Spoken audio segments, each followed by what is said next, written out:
on va donc pouvoir échanger avec Jérôme Prieur. Donc je vous redis, voilà, vous avez déjà vu ce film, bien sûr, et je vous ai dit, quelle claque, parce qu'on ne sort pas indemne en voyant ces images, en retrouvant cette actualité si prégnante à l'heure actuelle, ce que nous vivons.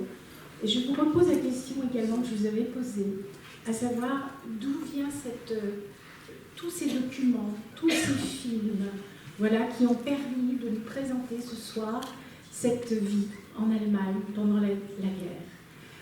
Petite précision purement technique, on va essayer, quand vous interviendrez les uns et les autres, de passer le micro, parce qu'il est important que les uns et les autres puissent entendre et les questions et les réponses. Donc merci de répondre d'ores et déjà à mes deux petites questions.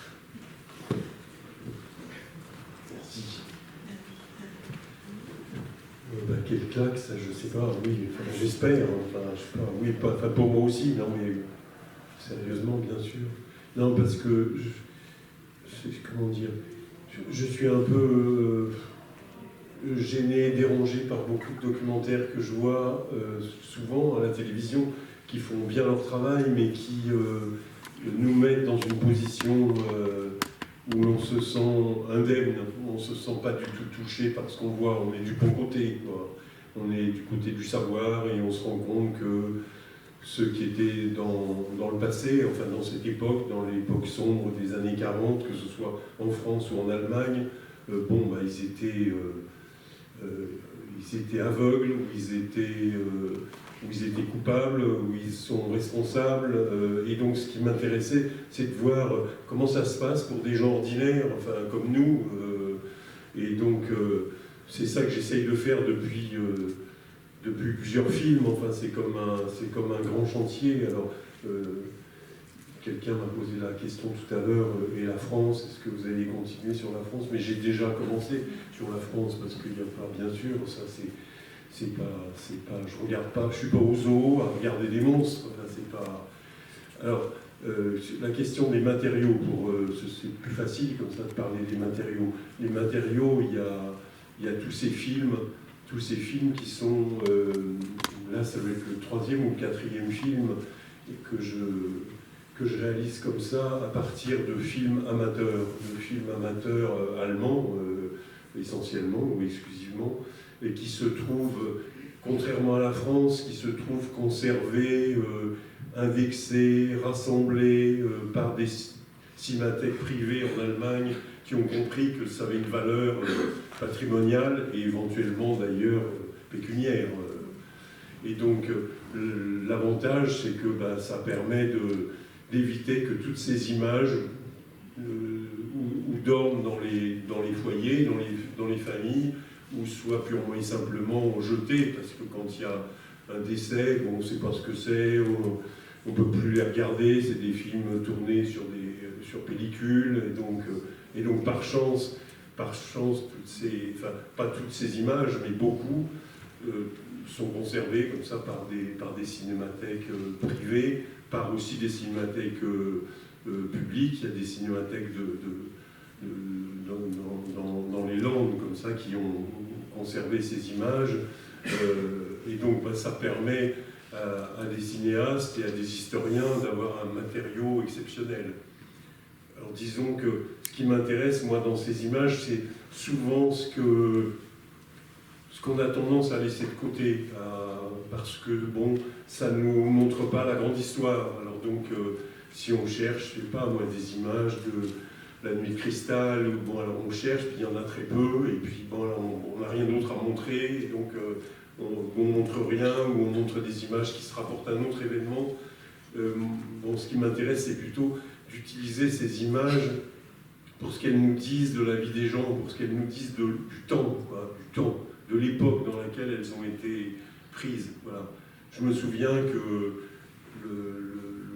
les documentalistes qui ont travaillé avec moi, qui ont fait un travail exceptionnel, parce que c'est pas moi qui trouve toutes ces images, évidemment, je leur avais demandé notamment de me trouver toutes les images des fêtes de Noël, parce que ça me semblait une façon extraordinaire de de rythmer le temps et de montrer en même temps comment un rite se reproduisait d'année en année. Mais évidemment, ce rituel de Noël, pendant la guerre, il est infléchi, puis on voit les jouets qui sont fabriqués pour les enfants. Et donc, quand on comprend que les enfants sont absolument mitraillés comme ça par la propagande, finalement, qu'on les fait jouer avec des petits drapeaux, avec des petits tanks ou des gros tanks, avec des uniformes, avec des casques, je crois que là on comprend énormément de choses. On comprend comment tout un peuple a été pilonné, et en commençant par les victimes les plus innocentes.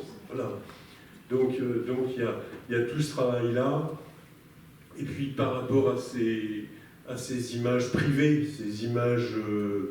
bon, après on peut rentrer dans le détail de certaines séquences, mais grosso modo, par rapport, il y a toutes ces images privées, et je voulais surtout pas faire quelque chose que je vois souvent et que je déplore, c'est on a tendance à utiliser les images de propagande, donc les images nazies, comme si c'était des images naturelles et qu'il suffisait de les laver, de les passer au Karcher, si j'ose dire, de leur enlever le commentaire, de leur enlever la musique, peut-être de les remonter, et qu'à ce moment-là, ils nous diraient autre chose. Je pense que ces images sont très fortes, ces images de propagande sont très fortes, ridicules aussi. Il y a un ridicule qui est très marquant, mais que pour s'en rendre compte, il faut les isoler, il faut faire un peu un cordon de sécurité autour de ces images. Donc je les ai jamais mélangées. Il y a des moments dans le film qui sont des moments de propagande, où on voit ce que, à la radio ou au cinéma, les Allemands ordinaires avaient le droit de regarder. Enfin, comme nous, on a toute proportion gardée, comme nous, on est formaté par les journaux télévisés, quoi. Voilà, bon, toute proportion gardée. Et donc, c'était très important pour moi d'avoir des moments dans le film qui sont des moments de propagande, vraiment de propagande. Je ne veux pas dire par là que les particuliers qui font des petits films sont hors de la propagande, hors de l'époque.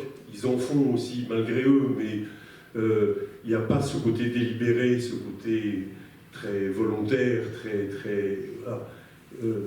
Il n'y a pas le ridicule qu'il y a souvent dans les images de propagande, parce que les images de propagande, quand on regarde de près, puis quand on fait un film, on voit des séquences plusieurs dizaines et dizaines de fois, on se rend compte de choses qui font rire, quoi. Par exemple, ce petit sapin qui est jeté là d'un train, bon, c'est ridicule, mais c'est avec une musique emphatique qui fait que la première fois qu'on le voit, on est un peu au garde à vous, on est un peu éberlué, mais c'est grotesque. Enfin, il y a beaucoup de choses grotesques. Il y a quelques années, il y avait un cinéaste iranien qui est venu présenter un film à Paris, Rassoulov, je crois, Ibrahim Rassoulov, et il disait que dans son pays, il y avait à la fois la terreur et le ridicule, quoi, la dérision, quoi. Et donc, je me suis dit, ah oui, mais en Allemagne, ça devait être comme ça aussi, quoi. Bon, on n'a pas forcément le droit de rire, et avoir le courage de rire, c'est une grande indépendance d'esprit, quoi, voilà. Parce que la grande question du film, c'est voilà, comment est-ce qu'on garde un peu de lucidité, un peu d'indépendance, quoi. Peut-être qu'on ne fait rien, enfin, et c'est pas nous qui allons jeter la pierre à ceux qui étaient à ce moment-là, mais qu'est-ce qu'on peut faire, quoi? Est-ce qu'on peut au moins penser un peu librement? Et donc là, j'ai choisi un nombre restreint de personnages, je sais plus, 7 ou 8, quoi. Des femmes essentiellement, parce que je voulais des civils, je voulais pas retomber dans toutes ces images de propagande, de la guerre, de l'offensive allemande en URSS et tout ça. Voilà, je trouve qu'on les a tellement vues, ces images, qu'on ne les voit plus. Et donc, je voulais être du côté des civils, puis là, on aperçoit des choses, comment la vie, elle n'est pas facile non plus. Comment la vie n'est pas facile, comment la vie, elle est balisée, enfin, il y a tout ça, quoi. Et donc, les textes que j'ai utilisés, c'est le point de vue de 7 ou 8 personnages. Ça n'a pas la prétention d'être une vision synthétique. C'est pas tous les Allemands qui sont là. C'est 7 personnes qui sont dans le film. Voilà. Et là, il faut que je dise un mot de la manière dont j'ai travaillé, parce que je suis parti de ce livre que j'évoquais tout à l'heure, de la guerre allemande là, de Nicolas Stargard, cet historien britannique, qui est un livre passionnant, mais qui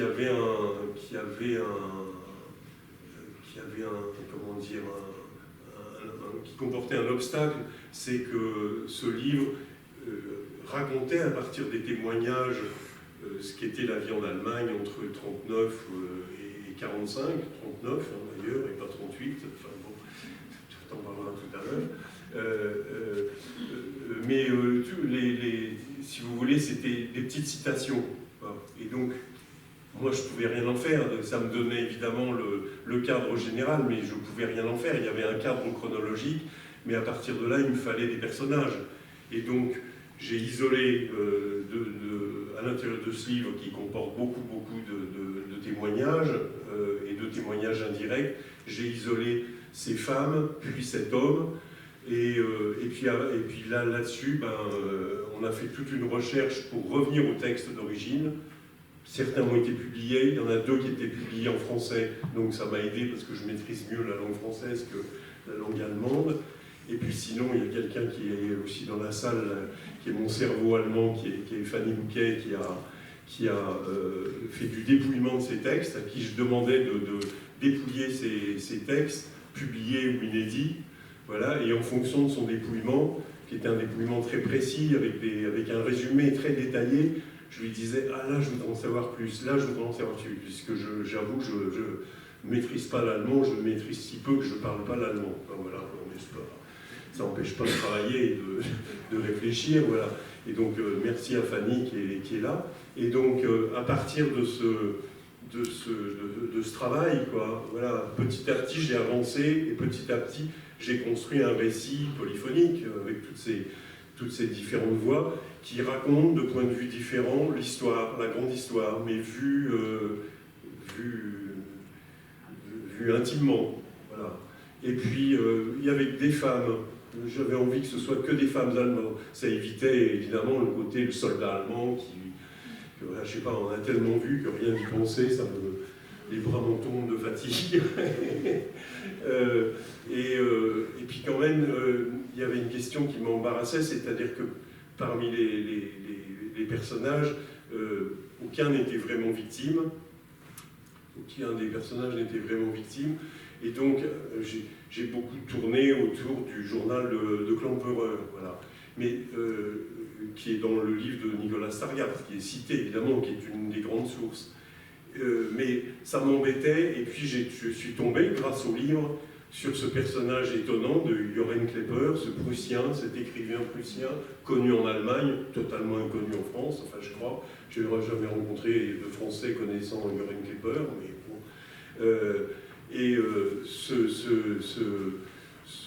Cet homme a écrit un journal, enfin de façon très graphomaniaque, mais enfin, vous avez aperçu les manuscrits que j'ai pu filmer, quoi. C'est quelqu'un qui écrivait beaucoup, qui se sauvait par l'écriture. Enfin, on sent qu'il échappe au pire en étant dans ce dialogue avec Dieu, avec lui-même, voilà. Et donc cet homme, ce Prussien, que rien ne menaçait, qui avait même ses entrées dans les rouages de l'appareil d'État nazi, avait pour son malheur une femme et 2 belles filles qui étaient d'origine juive selon les lois nazies, voilà. Et donc c'était une manière extraordinaire de raconter la persécution. Enfin, vous avez vu le film, et donc vous voyez comment cet homme, à quel cas de conscience cet homme est confronté, et confronté tardivement, parce qu'on se dit, mais quel dommage qu'il n'ait pas compris plus tôt ce qui se passait et qu'il n'ait pas tout fait pour protéger sa seconde belle-fille, sa seconde fille, qu'il considère comme sa fille, et son épouse, puisque la fille aînée dont je ne parle pas est partie avant la guerre, vers 37 je crois, et bon, était survivante de la famille. Voilà. Et donc, voilà, je voulais des personnages ordinaires, et aussi des personnages, je voulais évidemment pas faire d'équilibre entre les nazis et les non-nazis, mais c'est bon, l'époque est nazie, la propagande est nazie, enfin ça c'est pas la peine de faire quelque chose de démocratique dans un contexte qu'il n'est absolument pas. Et ce qui me paraissait très important, c'est d'avoir il y a au moins 2 personnages, parmi ces femmes, il y a au moins 2 personnages féminins qui ne sont pas dans l'effort de lucidité qu'ont les autres, comme Ursula von Kardorf, comme Ruth Andreas Friedrich, c'est visiblement une militante politique, donc elle sait ce qui se passe, mais d'avoir cette jeune photographe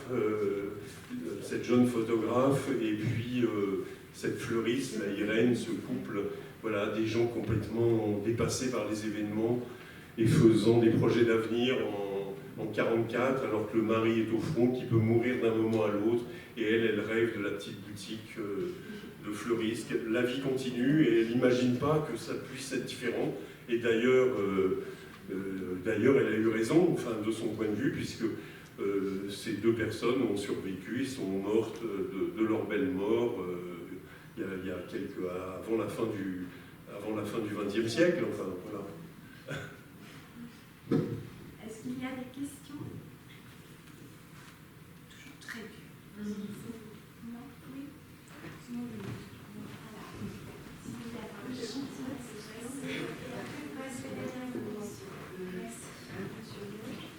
On passera le micro après. Mais justement, moi j'ai une question sur le rapport entre ce choix de personnages distincts, isolés, et, pour le dire vite, l'histoire avec un grand H. À la fois, moi je trouve ça fascinant de rentrer dans ces destins individuels qui font bien sûr écho avec l'histoire, et en même temps je me dis, mais comment il fait pour... Ou est-ce que tu te préoccupes de ça, de cette question de... pour le dire rapidement, d'une représentativité ou d'une... jusqu'où tu cherches l'écho avec la grande histoire, encore une fois dit de façon c'est un peu grossière, hein, parce que l'histoire c'est comme quelque chose de très complexe, mais comment ce rapport entre ces itinéraires individuels et l'histoire, tu le construis, tu cherches à y donner une cohérence ou une forme de vérité, enfin... Ou alors tu t'attaches juste à ces histoires individuelles et... Bon, c'est la question du lien entre les deux, en tout cas, qui me...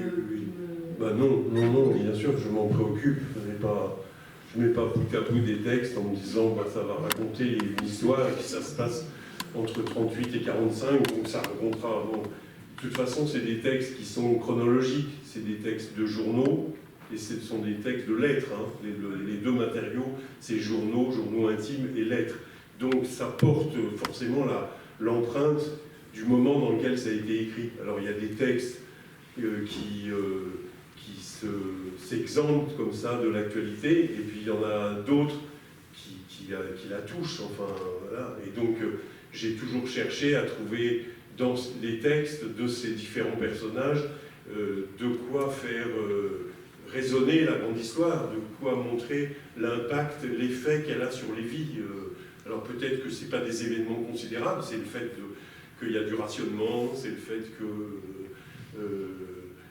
le fils doit être enrôlé dans la Wehrmacht. Enfin, c'est des événements qui sont reproduits à des milliers, des millions de fois, quoi, mais qui portent la trace de la guerre, quoi. Et ce qui fait que le film montre très bien, je crois le film comme les textes dont je suis parti, montre très bien comment on est assez éloigné on est en Allemagne, comment on est assez éloigné de la guerre. La guerre est lointaine, la guerre c'est ces tribus, ces trophées qu'on rapporte, ces armes détruites, ces canons détruits qu'on expose. Enfin, c'était formidable pour moi aussi de m'apercevoir qu'il y avait ça, parce que ça m'évitait de céder à toutes ces images de propagande dont je parlais tout à l'heure. Donc le front russe, on le voyait à travers ces vieux tanks, ces vieux canons cassés, tout ça, voilà. Ça revenait en Allemagne. Ou à travers les soldats qui reviennent, il y a cette scène absolument incroyable de troupes comme ça qui sont accueillies par des liesses populaires, c'est insensé, quoi. Voilà, on les fête comme des héros, ou de même que sont fêtés comme des héros les soldats qui partent au front. Voilà, il y a ces 2 choses, et puis petit à petit on se rend compte de ce que vivent les Allemands, c'est-à-dire que le front, ben, ça devient l'Allemagne elle-même. Voilà. Et donc, il est plus possible de se dire, quand on est allemand, qu'on est hors du front. Et donc, ça permet aussi de voir des personnages, comment dire, clivés, comme ça, qui se dédoublent. Cette jeune photographe, Liselotte, là, et tout ça, elle dit une chose, elle doit sa réussite aux organisations du Reich, quoi. C'est bien pour elle, le Reich, quoi, parce qu'elle est très jeune, grâce à cela, elle travaille, elle est photographe, enfin, elle n'est pas très bonne photographe, mais bon. Voilà. Elle travaille,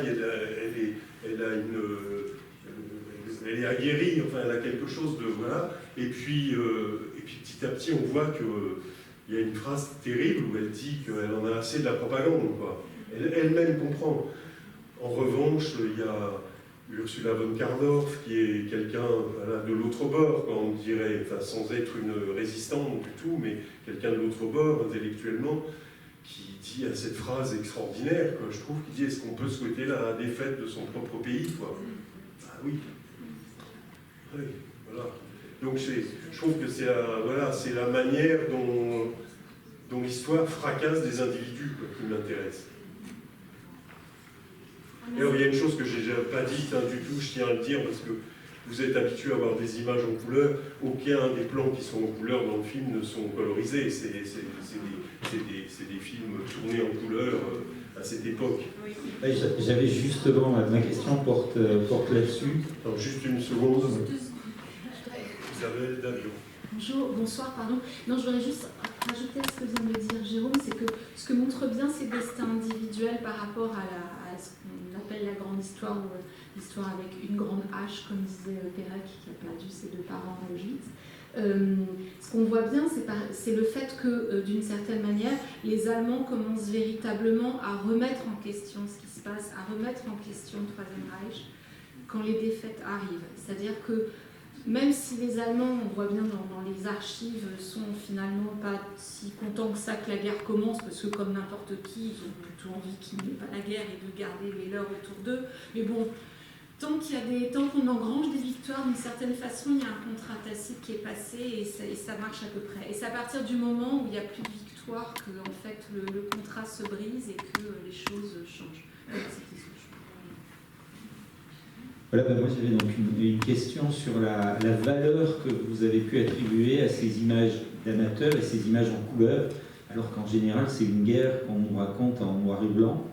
Et moi je les trouve extrêmement touchantes, extrêmement fortes, et je voulais avoir votre avis là-dessus, sur le choix et sur la densité aussi de ces images. Il y en a beaucoup, c'est assez rare de voir un film sur cette époque-là avec autant d'images en couleur. Et on connaît celles qui ont été filmées par Eva Braun, on les voit relativement souvent. Et je leur trouve aussi une intensité, mais là, voilà, je voulais avoir votre avis sur cet aspect de votre travail. Moi, je n'ai pas privilégié spécialement les images en couleur, hein, mais il y en a, oui, cette image saturée de l'Aquacolor est étonnante, quoi. Enfin, c'est vrai, il y a un effet de présence, quoi, qui est très grand. Il y a aussi, je me suis rendu compte par rapport à la couleur d'une chose intéressante, c'est qu'il y a toutes ces scènes de bord de mer, par exemple, où on voit les drapeaux, on prend son petit bateau, il a un drapeau, enfin la croix gammée est partout, quoi, voilà. Mais je me suis rendu compte de quelque chose que j'ai jamais lu chez les historiens, tu me contrediras si... C'est que je me suis rendu compte qu'il y avait une mode du rouge vermillon en Allemagne à ce moment-là, et que ce sont vraiment les films en couleur qui nous le montrent, parce que sinon, j'aime beaucoup les films en noir et blanc, les films en noir et blanc que j'utilise, ils sont tout à fait importants aussi, ils nous montrent des choses sur les enfants, sur la vie quotidienne, ou sur des petites mises en scène, hein, cette femme qui prépare sa pâtisserie et tout ça, bon, c'était du pain béni, si j'ose dire, quand je suis tombé sur ces images, parce que ça a l'air de coller parfaitement avec le récit de cette femme qui se fait gronder par son mari, parce qu'elle risque de travailler le jour où il va revenir de permission, quoi, voilà. Mais les images en couleur, elles apportent des éléments comme ça d'information, des éléments historiques qui sont très importants, mais sans les fétichiser, quoi, parce qu'il y a des tas de choses qui n'ont pas été filmées en couleur, donc ce qui n'existe pas ce qui n'existe pas en couleur a tout le droit d'être montré, d'être utilisé. Une nouvelle question? Oui, c'est le lien avec la grande histoire. Moi, j'ai été surpris par les témoignages qui faisaient référence à la grande histoire, à la déportation, à ce qu'était vraiment cette déportation. Et alors, j'ai pas retenu, mais j'ai l'impression que la première référence date de 1942. Donc c'est peut-être même avant, hein, je sais plus, j'ai pas noté. Mais c'est quand même très tôt, et j'ai l'impression que dans le film, il y a quand même un message qui dit, pour le dire un peu par la forme d'un slogan, il savait. Ou en tout cas, l'information circulait. Est-ce que quand je le reçois comme ça, c'est un message qui est porté par le film, ou c'est moi qui ai mal vu ou mal entendu? Non, mais de toute façon, le spectateur, ce qu'il perçoit, ce que vous avez perçu est vrai, quoi. Vous avez raison. Le message, je ne sais pas si c'est le message porté par le film, mais en tout cas, il n'y a aucun doute. Mais c'est la situation française est comparable aussi. C'est-à-dire qu'on s'aperçoit que si on veut savoir, ben on sait des choses très tôt. Alors on ne sait pas tout, on ne sait pas exactement tout, mais on sait beaucoup de choses, quoi. Si on veut savoir, si on ne veut pas savoir, on ne sait rien. Ben, mais aujourd'hui aussi, hein, nous aussi, si on ne veut pas savoir, on ne sait rien. Il y a des choses qu'on ne veut pas savoir, c'est aussi, ça permet de vivre, hein, de ne pas savoir. Voilà. Mais donc, il y a ça, et puis il y a le fait aussi que dans les personnages, il y a au moins 2 journalistes.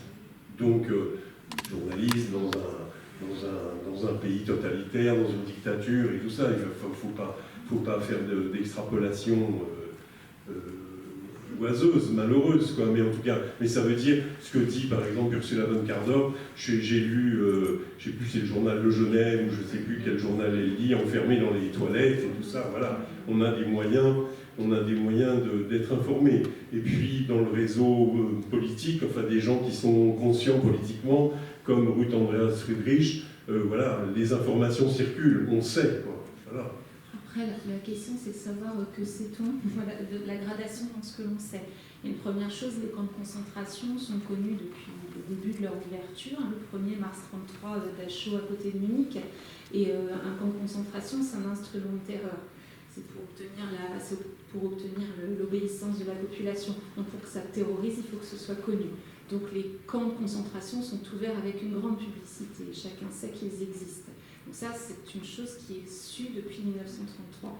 Ça a fait la une de Paris Match en 1936, les déportés de Dachau. Bon. Après, il y a le fait que vous avez des populations qui disparaissent, et notamment les Juifs.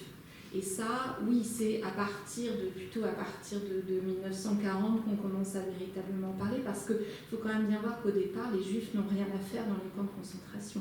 Un camp de concentration, c'est une prison à ciel ouvert, donc par définition qui est censée conserver les gens, les rééduquer et les faire ressortir à un moment donné, qui n'arrive peut-être jamais, mais qui peut exister. Donc, les Juifs, par définition, pour un nazi, n'a pas à être rééduqué, puisqu'il n'est pas rééducable. Donc, les Juifs n'arrivent finalement qu'assez tardivement dans les camps de concentration. Et puis, il y a ce que l'on apprend, ce que l'on finit par comprendre, c'est qu'il y a des gens qui partent et qu'on ne revoit pas, des gens qui partent et qui disparaissent, qui ne reviendront pas. Et ça, oui, c'est une information qui vient petit à petit. Après, l'ultime chose, en fait, et qu'on ne peut pas savoir parce que ça n'est pas imaginable, c'est le fait que cette destruction est systématique. C'est-à-dire que les gens qui disent, qui comprennent que les gens qui comprennent qu'il y a des populations qui disparaissent, et notamment les Juifs, peuvent penser que c'est seulement les Juifs d'Allemagne, par exemple, ou éventuellement ce sont les Juifs des territoires occupés. Mais l'idée de comprendre qu'il s'agit d'un crime systématique, donc d'un génocide qui est à l'échelle d'un continent et qui en plus passe par des techniques d'assassinat industriel, et bien ça c'est une chose qui ne sera su que très très tardivement, d'où d'ailleurs le fait, et j'arrêterai là, que les camps ouverts par les Américains, côté ouest, eh bien, parfois on a forcé les populations des villes environnantes à venir à pied visiter le camp et passer devant les charniers, et même parfois devant quelques survivants qui avaient subi des expériences. Et donc ça, voilà, c'est vraiment l'ultime stade de la connaissance, si je puis dire. Mais vous avez, enfin, de toute façon, évidemment, comme le dit Jérôme, le spectateur, on s'y comprend, a forcément raison. Vous avez suffisamment raison quand vous dites « il savait », pour que, par exemple, on ne puisse pas utiliser l'expression « la découverte des camps », parce que ça dépend de ça.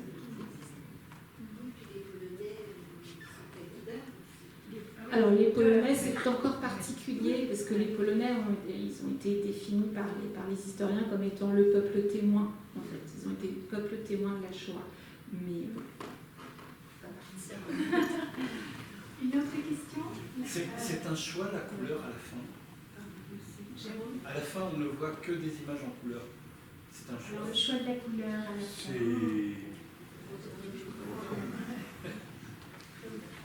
C'est un choix et c'est un non-choix dans la mesure où ces images, elles ont été filmées de façon aérienne, elles s'imposaient, quoi, moi, voilà. Mais c'est des couleurs qui sont entre le noir et blanc, la terre, enfin l'ocre, enfin qui sont, voilà, l'incendie, enfin, voilà. Et puis l'incendie, je me suis rendu compte qu'il n'y a pas que des plans en couleur, mais c'est photogénique un incendie, même quand on est victime d'un bombardement. Donc on le filme avec sa caméra en couleur. Donc c'est un statut différent. Les plans de la fin, c'est des plans sans doute américains, quoi, parce qu'on est dans un avion qui survole à basse altitude Berlin et qu'on s'aperçoit que la ville est rasée, quoi, voilà. Comment vous dire? Oui, c'est plutôt, ça pose la question de comment on choisit ces images, quoi, voilà, en général, hein. Sachant que parfois il y a l'embarras du choix, parfois il y a beaucoup de choses, quoi, voilà. Il y en a trop, puis on s'endort. Moi je regarde jamais toutes ces images d'archives, je les regarde jamais avant de commencer le montage, comme ça, bon, il y a des producteurs qui se disent « mais bon, pourquoi tu pourrais gagner du temps et tout ça ». Non, je regarde jamais avant, j'entasse, enfin je suis très boulimique dans ce que je demande aux documentalistes avec qui je travaille. Et ensuite, ce qui est très important comme étape, c'est même une étape d'écriture, de pensée du film. Alors, évidemment, je sais ce que je vais raconter, dans quel ordre et tout ça, mais ça n'obéit pas à un scénario écrit de A à Z, hein, pas du tout. Et donc, je passe beaucoup de temps, je sais pas, 3 semaines, 4 semaines, quelquefois, à regarder toute la journée, ce que j'appelle les rushs. Enfin, c'est comme les rushs, comme les plans qu'on a tournés. Et donc, avec la monteuse avec laquelle je travaille, avec Isabelle Poudving, là, par exemple, pour ce film, pour le précédent, ben, on passe des journées à regarder et à choisir en fonction de notre appétit, quoi. Parce qu'il y a des choses qui se ressemblent tellement que, bon, puis parfois on se dit « ah, ça c'est du cinéma ». Et donc on le choisit parce que c'est cinématographique. Après on a la mémoire, on peut repêcher des choses et tout ça, mais le choix, il est comme des rushs, c'est-à-dire que de temps en temps il y a des choses, ça sort d'une espèce de sommeil ou de léthargie dans lequel on est.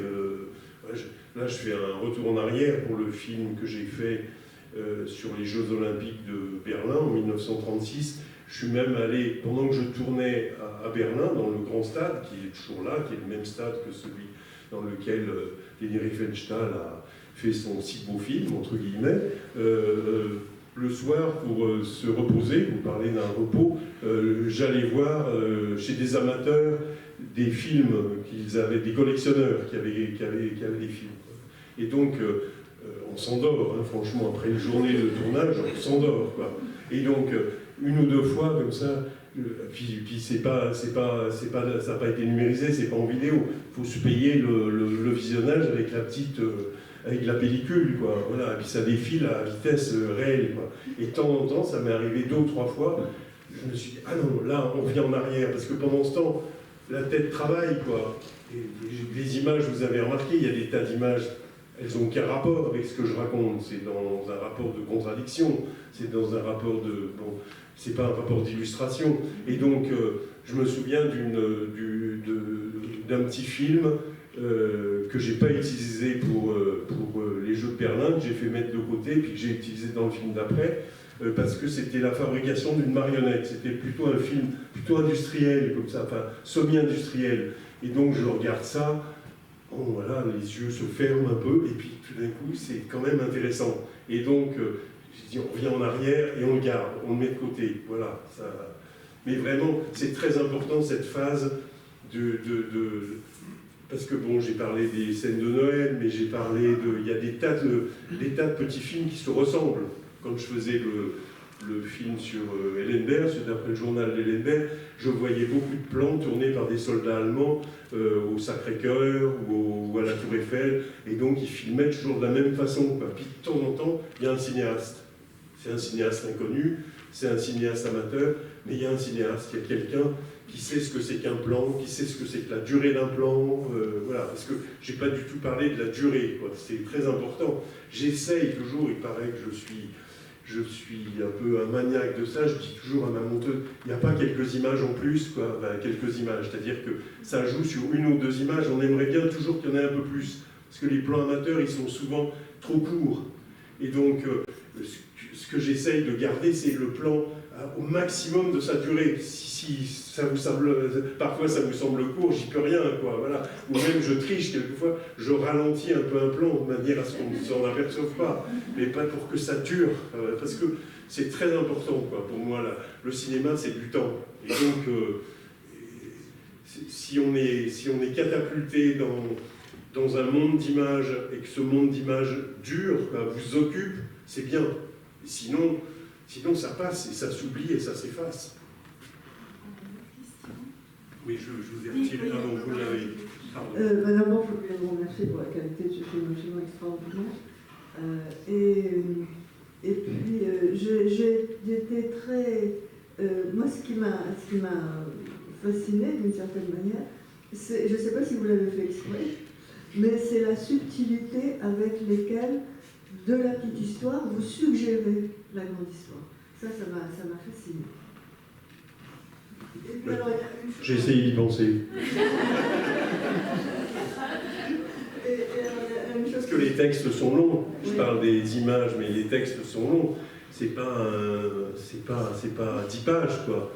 Et donc, voilà, on lit, et puis dans ce qu'on lit, il y a des choses qui vous saisissent, il y a des choses qui se répètent, il y a des choses, voilà.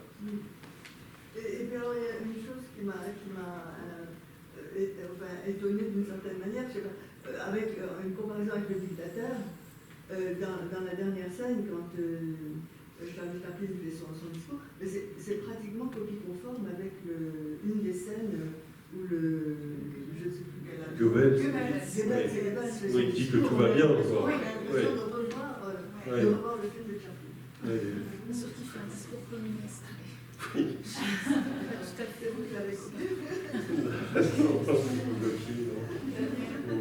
Non, mais on voit quand même que...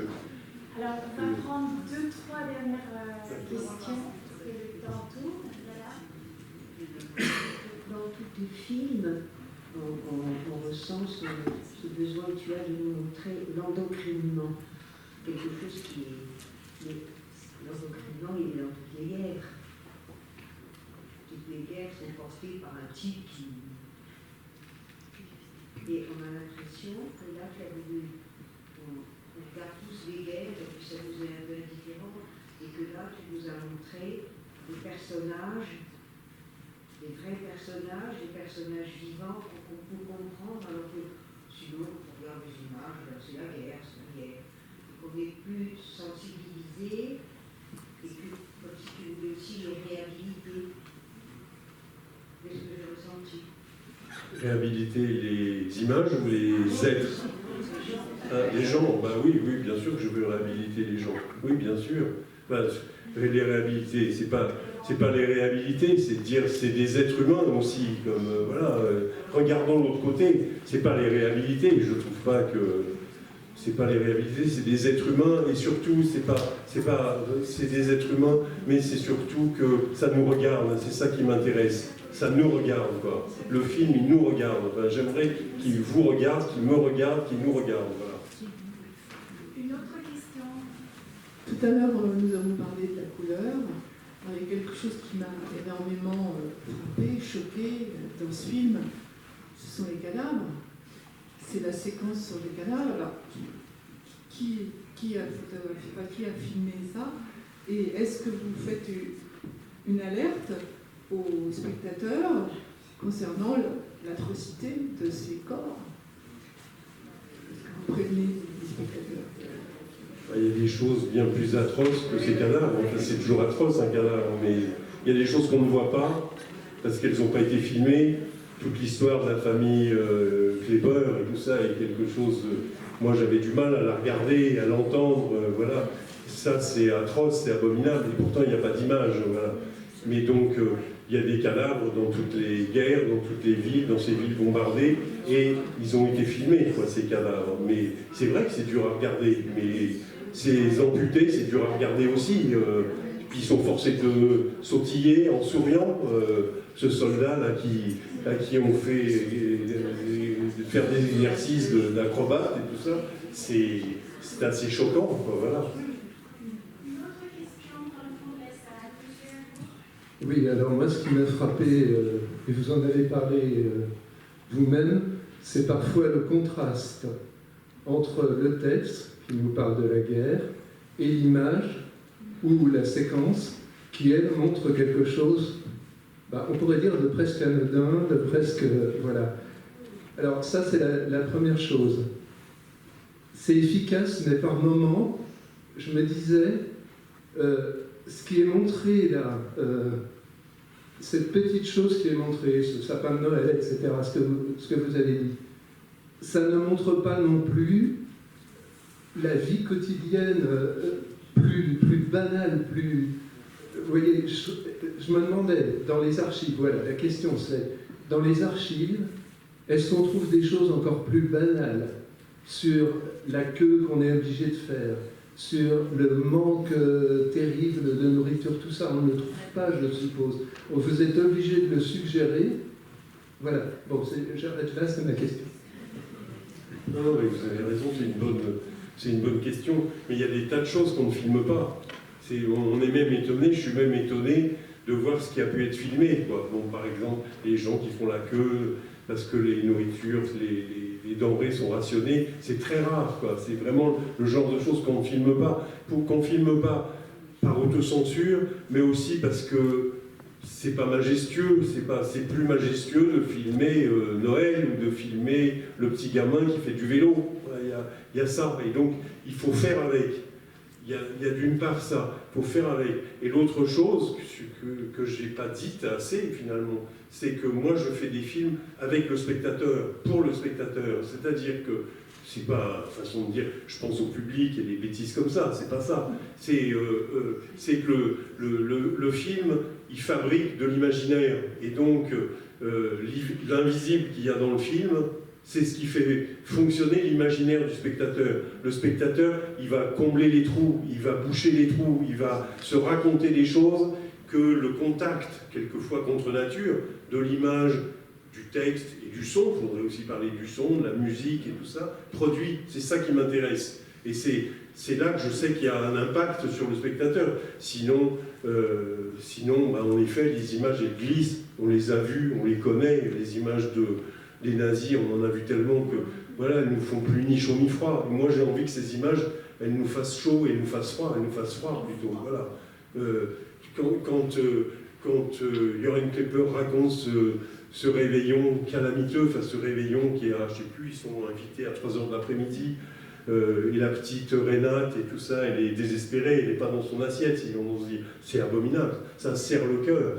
Et donc, comment on peut montrer ça? On montre ça, j'ai montré ça, il y a sûrement d'autres façons, avec ces gens qui patinent sur un lac gelé, quoi. Voilà. Là, vous fabriquez quelque chose, quoi. Chacun fabrique quelque chose, chacun est devant lui-même, quoi. En même temps, vous pouvez me dire ça n'a aucun rapport et tout ça.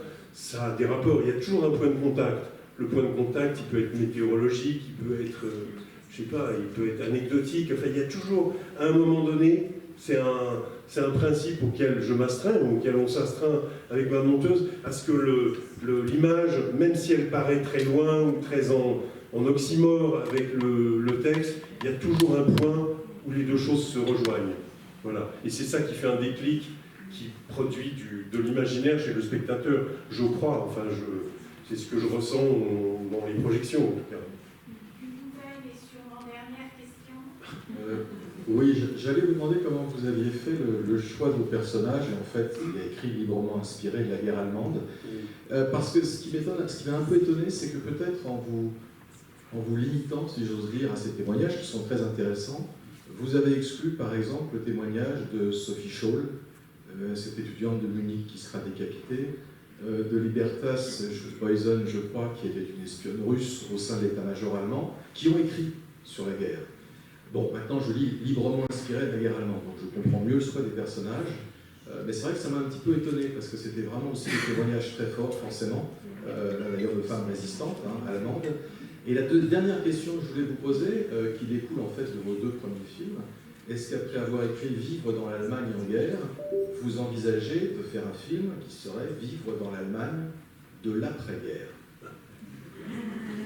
L'Allemagne en ruine de 1945, la fuite des populations allemandes de l'Est, ce qui s'est passé d'ailleurs à Berlin quand l'armée rouge, on va pas dire l'armée russe, on va dire l'armée rouge est entrée dans Berlin. Voilà, je pense que ce serait vraiment intéressant parce que, bon, Allemagne année zéro, ça a aussi été une réalité. Donc, est-ce que vous envisagez de le faire? C'est les spectateurs qui passent comment? Génial. Je récolte les fonds, si vous voulez. Non, mais la deuxième question, la réponse est oui, bah, ça me trotte dans la tête, quoi. Je ne sais pas si Alain Lance est là, mais j'en ai parlé. Je cherche, voilà. Je cherche, il le sait, je cherche des textes sur, à la première personne toujours, sur la RDA, sur les débuts de la RDA, sur comment des Allemands sortent de la guerre comme ça et comment ils vivent. Bon. Mais pour le moment, c'est qu'une idée comme ça, mais ça m'a plus qu'effleuré la tête. Hein, voilà. Et la précédente question, c'était oui, les héros, quoi, disons. Sophie Scholl, bon, j'ai évidemment, enfin, comme vous tous, ici, la plus grande admiration pour cette jeune fille. Mais je voulais que ce soit pas des héros, enfin, que ce soit des gens ordinaires, quoi. Voilà. Alors, ils ne sont pas tout à fait ordinaires parce qu'ils pensent un peu librement, mais voilà, je voulais pas qu'on en choisisse un par rapport à un autre. C'est-à-dire que j'ai parlé de, bon, bien sûr, peut-être j'ai ma préférée, ou peut-être, mais ça on s'en fiche, mais je suis très touché par ces personnages qui vont d'un bord à l'autre aussi. Voilà. Ursula von Kardorff, quand elle raconte que après les bombardements, ils se retrouvent sur le toit de la maison, ils boivent du champagne et tout ça, ils se saoulent et tout ça. Il y a un truc fou, quoi. C'est intéressant, quoi. C'est une réaction humaine. Voilà. Ce que j'ai dit de la fleuriste, qui est quand même pas de plafond, excusez-moi, mais en même temps, c'est très bouleversant, quoi, de voir quelqu'un qui continue à vivre, qui se pose pas de problème. Voilà. Je voulais pas qu'il y ait de nazis, quoi. Il y en a hein, dans les coins, c'est-à-dire que le mari le fiancé, puis le mari de Liselotte, je pense qu'il n'est pas clair. Hein. Mais c'est pas le seul Allemand à pas être clair, hein, c'est pas la question, quoi, voilà. Mais c'est un choix personnel, c'est un choix, c'est partial, je pense que quand on fait un film, ou quand on fait un livre aussi, mais plus encore un film, l'obstacle majeur, c'est la volonté d'exhaustivité. Plus on veut tout dire, plus on dit rien, plus on touche pas les spectateurs. Bon, un film, c'est un livre, c'est peut-être différent, mais je crois vraiment. Et puis, je vais vous dire, le film que j'ai évoqué, là, Ma vie dans l'Allemagne d'Hitler, il y a, je sais pas, 50 personnages.